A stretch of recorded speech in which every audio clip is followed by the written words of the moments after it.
Thanks, Ferg. Just to echo what Ferg said earlier, the only way we will win this battle is unity. And all people around the country need to stand together to push this forward. The only political representatives here today are myself and Councillor Pepper. If Enoch Burke was in jail in any tin pot country in South America, in Palestine or Ukraine or Russia, the political class in this country will be marching up and down, hopping up and down, roaring and shouting and demanding his release. But because Enoch Burke stands for everything those people, stands against everything those people support, they're happy enough to leave him in jail for as long as he's prepared to stay there. And he indicates that he will stay there till the end of his days if he has to. In years to come, our grandchildren will talk of Enoch Burke like they talk about Solzhenitsyn, who was sent to the gulags because he opposed communism in Russia. He will be seen as one of the heroes of our time. They tell us that he's not in jail for opposing transgenderism and for not recognising reality. They say he's in jail for breach of a court order. If this country was to jail people in breach of court orders, we would need about 10 more jails. In family law alone, there are thousands of men in breach of court orders every day for not paying maintenance. There are thousands of women in breach of court orders for denying the fathers of their children access to them. They, in theory, according to the left and the political class, should also be in jail. But this government and the NGO sector doesn't know how to deal with somebody of principle, somebody who's prepared to stand up for their beliefs regardless of the consequences. They don't know how to deal with Enoch Burke. And every day he sits in that cell, he puts it up to them. They would rather this go away. And as we progress through this, myself and Councillor Pepper will be bringing motions to the council demanding his release, even though the council has no role in it, and the councils in this country are virtually ineffective in everything. And we will no doubt lose those motions. And the people who will vote against us have made it quite clear that they will not work with the likes of myself, Gavin Pepper, Philip Sutcliffe, or in the other two councils, Patrick Quinlan and Glenn Moore and O'Donnell down in Meath, or Tom O'Donnell.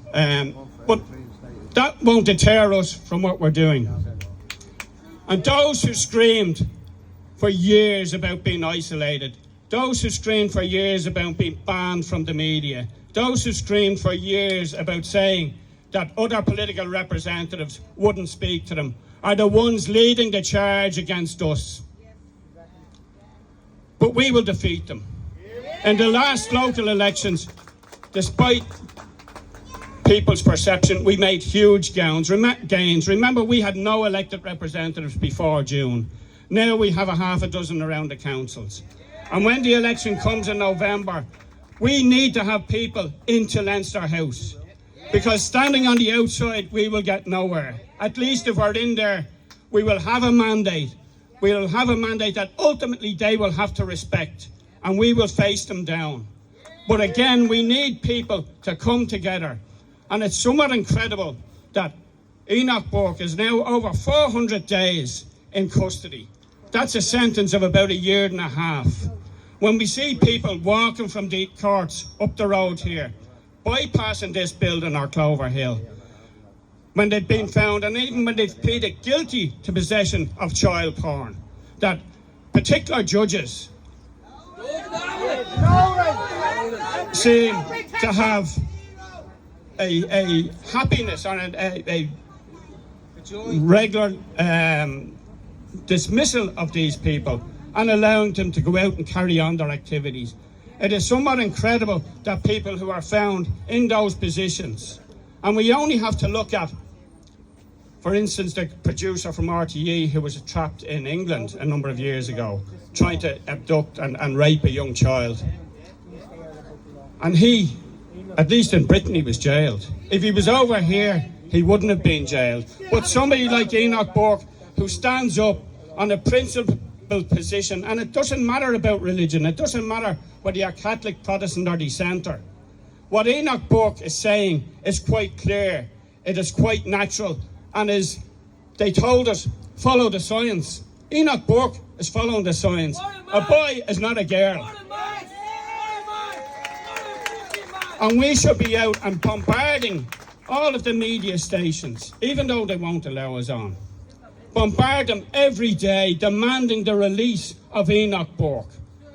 Go to your local areas and protest. Just keep at it. And again, thanks to Ferg for organising here today, and it's good to see a decent enough crowd, but a small crowd in the overall scheme of things.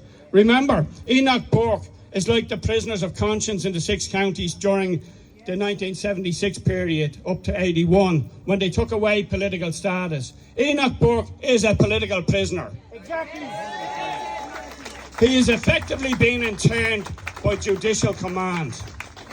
He's not guilty of any charge. He hasn't been charged with any offence. That effectively is internment, because the legal definition of internment is a remand in custody without charge or trial. That is what Enoch Burke is. And he is our prisoner of conscience today, and a political prisoner. And get that message out there across the media. And they're using Enoch Burke, not to silence Enoch Burke particularly, but to silence you.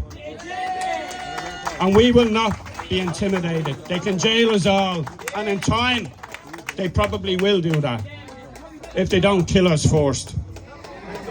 But we'll be like Trump, we'll deflect the bullets. Again, thank you.